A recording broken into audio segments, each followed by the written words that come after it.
I guess this is simulating the Mana Fortress falling to the ground. The end of an era, yes, totally. Slappy! A short era, but an era. Not as long as the Oblivion era. Yes, you're right. He's gone! Oh, I guess it was a he, but I still like to refer to the sprite as a she. Whatever. I didn't even say goodbye. Slappy.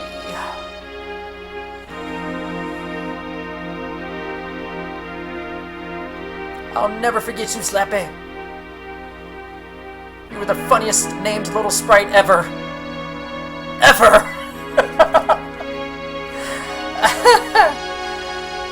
Me too.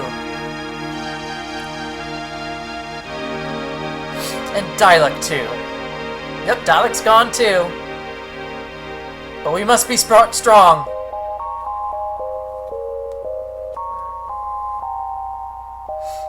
Yep, now Slappy belongs to the ages. In myth and legend. The Mana Beast is turning into snow! And that, kids, is where snow comes from. Mana Beasts. Dead, destroyed Mana Beasts that you have to slaughter.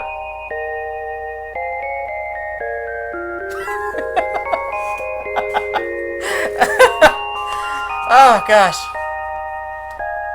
Rich Silveira. That is like the most un-Japanese name ever for executive producer. Hey, here is Northtown, maybe? Yes, Northtown with the Resistance. Chrissy and that weird lady, Mira. So I guess we're going back and visiting all the people who have helped us in the past. I have no idea what the Resistance did for us. Here's Tanznika with Gemma, who just stood around all day, just hands on his hips, walking around, saying, "We've got to do something." So that was the secret. It was. You gotta, if you want snow this Christmas, you gotta pray to Santa to kill a Mana Beast for you, okay? That's how you get snow with little kids. Santa, please kill a Mana Beast for me today. I want snow. As the Scorpion Army had no idea what their purpose in the story was. Sage jerk!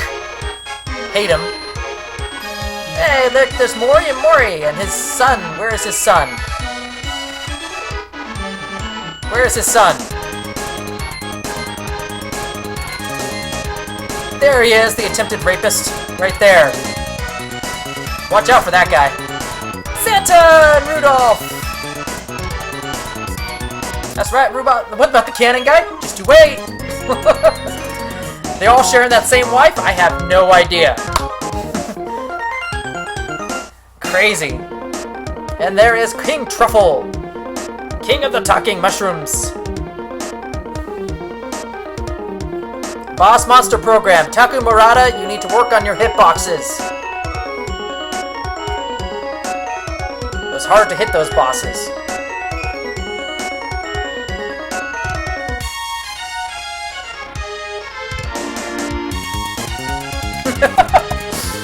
Jam out!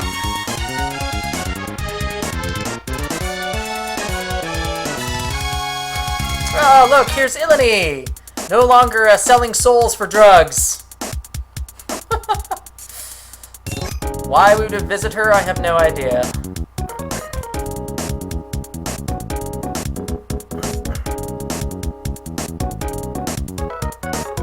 There's the cannon guys! Look, all his brothers. One of them has a wife, and apparently they all look the same, and she probably can't tell the difference. Yeah. That's a messed up family right there. They're already married. One of them is already married to that hot chick. And she commented that all his brothers look the same. There's an issue here.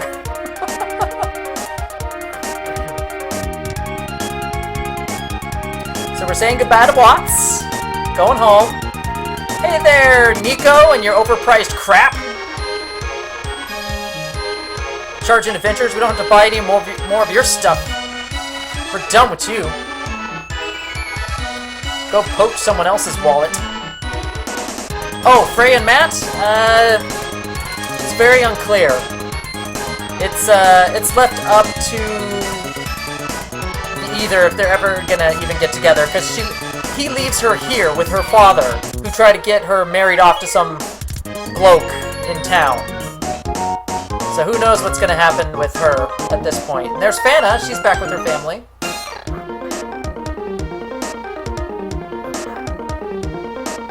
Hey, good old Ted Woolsey! He actually cried. He cried doing this translation here. See, she said no. He probably asked her to marry him, come back with him, be his wife. And she's like, no, fine, I'll go home alone. She's like, okay, you can go, bye-bye. That's probably exactly what happened. He's like, screw you. After all we've been together. Saying goodbye to Luca. Yeah. But back to the topic, Ted Woolsey cried because he said there was so much story, so much he wanted to get in this game, but he could not. He had to cut so much of it out. And they gave him a font which was awful, which was bigger than the font that the Japanese used, so it could fit less in the text box. Oh, here's all these punks who exiled us. They're finally gonna take me back now that I saved the world. Better start treating me like royalty. That's all I gotta say.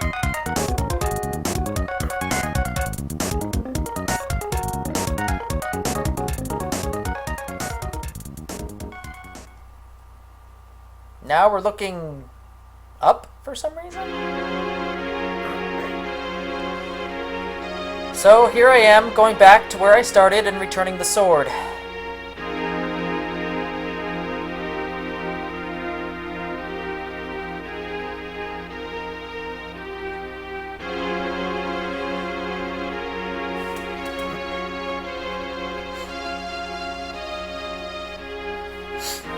Oh, there's Slappy. She's now stuck in a different world. Can she ever intermingle in this world? I have no idea. Is she all alone in this world and she can never interact with anybody ever again? I have no idea. This is kind of sad. It's kind of a bittersweet ending. There was Seiko Dentetsu 3, which was never released outside of Japan, which is a crime in my book, because it's an awesome game, and I probably will eventually stream that one sometime in the future. It improved upon everything that this game did, and expanded upon the overall scope like tenfold. It was amazing. It was this game, but 10 times better. And you had 6 characters to choose from the start, each one with their own separate story through the game. I mean, that's how much they expanded upon the sequel. It was amazing. So if you liked this one, the next one was even better. And they fixed all the problems that, and all the bugs that plagued this one. It doesn't plague as much the sequel, so this is it. That's the end. They did want to make Ted Woolsey cry. Yes, and so they had to rely on users, players like you and me, to take the time to make a patch, English patch, to translate the whole game for us English users to actually enjoy SD3. Anyway, that is the whole game. That was my challenge. No attack magic, no healing magic, just weapons and buffs. And that's it. I completed it. I only had 1 death. I almost really don't want to count it, except it happened, you know? So I have to count it. And that will, I guess, factor a little bit into my analysis. So for my YouTube viewers that will be viewing this probably months from now, by the time this gets uploaded, I will see you in a couple minutes in the analysis. For Crystal Father and Xenodat, if you're interested in watching me play Mega Man X3 next, I encourage you, please stay. Seriously, please stay in the chat, and I will be starting that in a moment. I will disconnect, but then I will reconnect again, so don't be alarmed, alright? So, everybody out there in the YouTube world, see y'all later in the next play series. Secret of Mana was the very first RPG I ever played in my entire life, and it was the game that set the bar for every RPG that I played since. I was traditionally a platformer type of gamer, playing games such as Mario, Sonic, Mega Man, Metroid, with the occasional Legend of Zelda. Secret of Mana was the gateway drug for me into the realm of RPGs. It combined with the 1-2 punch of Final Fantasy III, 6 in reality, and Chrono Trigger. I was hooked for life. Secret of Mana is a wonderful and beautiful game, pushing the SNES to its limits, even with the limitation of no longer having the disk drive during its development. Which is a shame, since the game could have been so much more, but just look at the game we did get. That is a testament to the designers and developers to be able to pull off something so epic and sprawling on limited hardware and still have it more or less game-breaking, bug-free. To this day, the game holds a special place in my heart. Now the challenge was a simple one. How much harder would the game be if I was to not use any attack magic, where it is so easy to chain enemies and bosses into oblivion, effectively negating any challenge the game had? And to compound onto this, what if I removed the most spammable health option available, Undine's water heal? Not only did this spice up the gameplay for me all over again, it forced me to see a new way of playing the game. A game of buffing, protecting my characters and manipulating status effects to my advantage where possible. It was a refreshing new way of playing an old favorite, and I thoroughly enjoyed my time with it. Now, were there difficult spots? Sure, a few, and I'll be going over those now.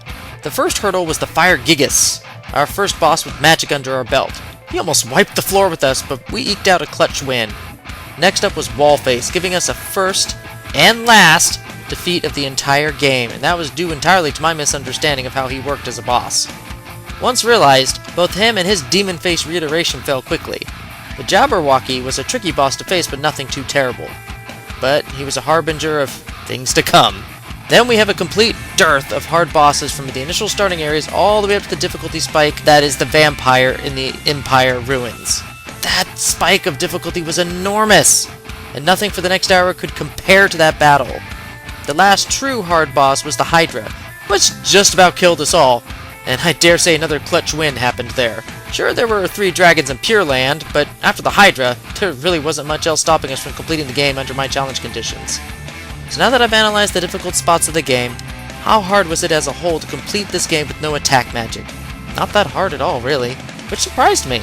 Just simply killing all enemies as you progress from one area to the other was enough to get you strong enough to combat the subsequent challenges. There were very few places where I truly had to grind, even if for a little bit. That's excellent balancing there. So this challenge ended up being a lot easier than expected.